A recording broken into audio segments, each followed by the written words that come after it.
ఓం నమో శ్రీనివాస్. నమస్తే, మీరు చూస్తున్నది ఎస్వి ఛానల్. నా పేరు శ్రీనివాస్ కమ్మన. ఇక ఈరోజు ఈ వీడియోలో నేను చెప్పే విషయానికి వస్తే, హిందువులకు ఎంతో పవిత్ర పుణ్యక్షేత్రమైన శ్రీవారి లడ్డుల గురించి ఈరోజు ఈ వీడియోలో చూద్దాం. ముఖ్యంగా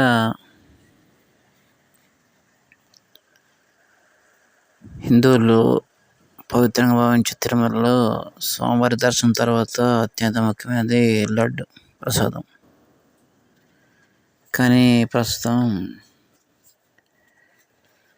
ఆంధ్రప్రదేశ్లో కూటమి ప్రభుత్వం ఏర్పడిన తర్వాత తీసుకున్న అనేక చర్యల్లో భాగంగా స్వామివారి ప్రసాదం విషయంలో కూడా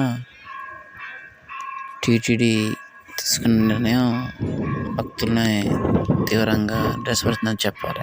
ముఖ్యంగా గత ప్రభుత్వ హయాంలో అప్పటి టీటీడీ వ్యవస్థను భక్తులకి ఎన్ని లడ్లు కావాలంటే అన్ని లడ్లు ఇచ్చేది. కానీ ప్రస్తుతం టీటీడీ భక్తులకు ఇచ్చే లడ్లపై ఆంక్షలు విధించింది. టోకెన్ కలిగిన భక్తులకి ఒక లడ్డుతో పాటు మరో 4 లడ్లు మాత్రం ఇస్తుంది. అదేవిధంగా ఆధార్ కార్డు అనుసంధానం చేసి నెలకి 2 లడ్లు మాత్రమే ఇస్తూ ఉన్నారు. ముఖ్యంగా ఈ మధ్య మేము చూసిన సందర్భంలో టోకెన్ ఉన్న వారికి ఒకరోజు 6 లడ్లు, మరొక రోజు 4 లడ్లు ఇలా ఇస్తూ ఉన్నారు.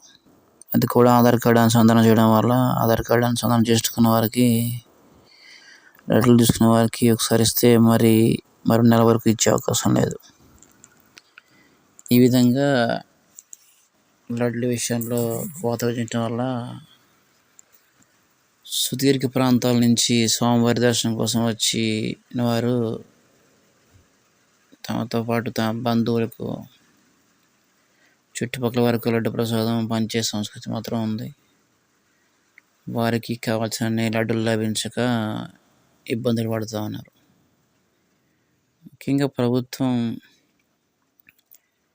ఈ విషయంలో భక్తుల్ని తీవ్రంగా నిరాశపరచడం గురి చేస్తూ ఉంది. కారణాలు ఏమైనా సరే భక్తులకు లడ్డులో కోత పెంచడం ఇది ఇబ్బందికర పరిణామం. కాబట్టి ప్రభుత్వం ఇప్పటికైనా సరే టీటీడీ వారితో అనుసంధానం చేసుకొని భక్తులకు స్వామివారి ప్రసాదం అందించేలా చర్యలు తీసుకోవాలి.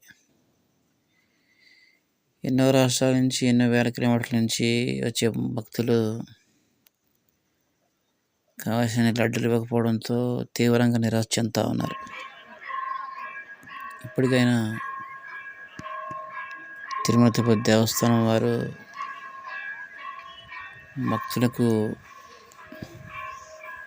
లడ్డు ప్రసాదం అందజేసి కావాల్సినన్ని వారికి ఇబ్బంది గురి కాకుండా ప్రసాదం ప్రతి భక్తుడికి అందే విధంగా చర్యలు తీసుకోవాలని కోరుతూ ధన్యవాదాలు.